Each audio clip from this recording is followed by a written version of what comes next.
শাহ আলী মাজারে এসেছিলাম, দেখেন প্রচুর পরিমাণে টাকা। খুব আজকে আমরা এসেছিলাম শাহ আলী মাজারে। শাহ আলী মাজারে ঢুকতেছিলাম, হঠাৎ করে এসে দেখি যে বিভিন্ন উরুস হয়ে থাকে, প্রচুর সমাগম থাকে, মানুষের দূর দূরান্ত থেকে আসে। তাই আমরা এসে একটু দেখতে আসলাম, দেখি কেমন শাহ আলী মাজারটা। মিরপুর একে অবস্থা এটি অনেক নামি দামি একটি মাজার। বাংলাদেশের সব জায়গা থেকে মানুষ আছে, যারা মাজারে বক্তব্য পূজারী তারা সবাই এখানে আসছে।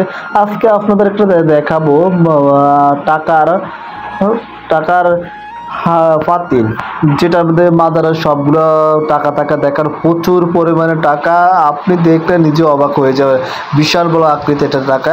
এখানে একটা গাছ দেখাচ্ছে, এখানে লেখা আছে নিষেধ করা হয়েছে মোমবাতি জ্বালানো, কিন্তু তারপর মানুষকে বুঝি না কেন জানি মোমবাতি সব কিছু লাগায় দেখেন।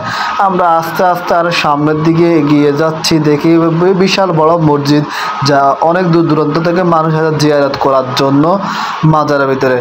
এখানে এখানে আদেশ আছে, যে গাছের সামনে যে কোনো জিয়ারত করা যাবে না, কিন্তু কিছু কিছু মানুষ যারা বুঝেও না বুঝার মতন ইয়ে করে। পাশে আছে জুতা রাখার স্থান, এখানে জুতা রাখে সব মানুষ, যখন টাকা দিয়ে জুতা রাখতে হয়। এখানে যারা আছে বেশিরভাগই পীরের ভক্ত, মানে পীরের ভক্ত যারা।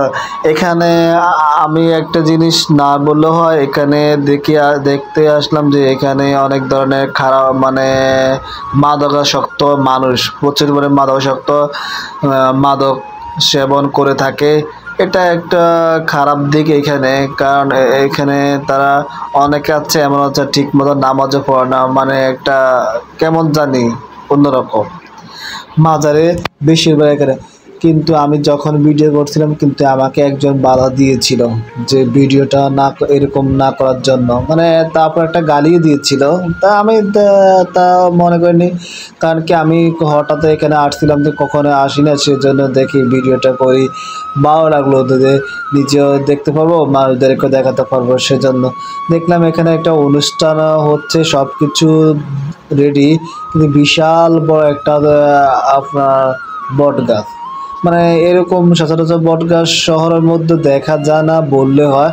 কিন্তু একটা এরিয়াটা কিন্তু প্রচুর পরিমাণে অনেক বড়, অনেক বড়, মানে অনেক বড় বলতে অনেক বড়। মানে এখানে সবে কেউ আছে রোগ সারানোর জন্য আসে, তাবিজ নেওয়ার জন্য, আরও না ধরনের অনেকে আছে, মানে অনেকে আছে দেখতে আসে।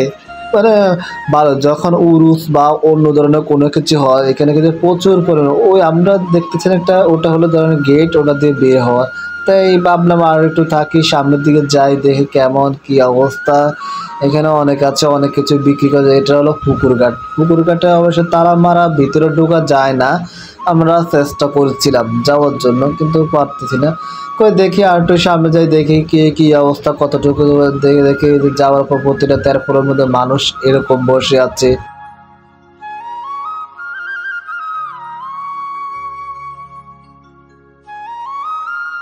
কেউ হাঁটতেছে, কেউ বসতেছে, মানে সন্ধ্যার পর তো, সেই জন্য এটা হলো মহিলাদের জিয়ারত স্থান। কারণ মহিলাদের জিয়ারত স্থান আর পুরুষদের জিয়ারত স্থানের মধ্যে ভিন্ন, কারণ মহিলাদের জিয়ারত স্থানের মধ্যে পুরুষরা ঢুকতে পারে না, এখান দিয়ে কেবল মেয়েরাই ঢুকে, মহিলারা যারা আছে তারাই, পুরুষদের ঢুকে নিষেধ। আমরা এখানে গেট দিয়ে বের হয়ে যাব। তাদের কাছে কেমন লাগলো আপনারা কমেন্টে জানাবেন। ভালো থাকবেন।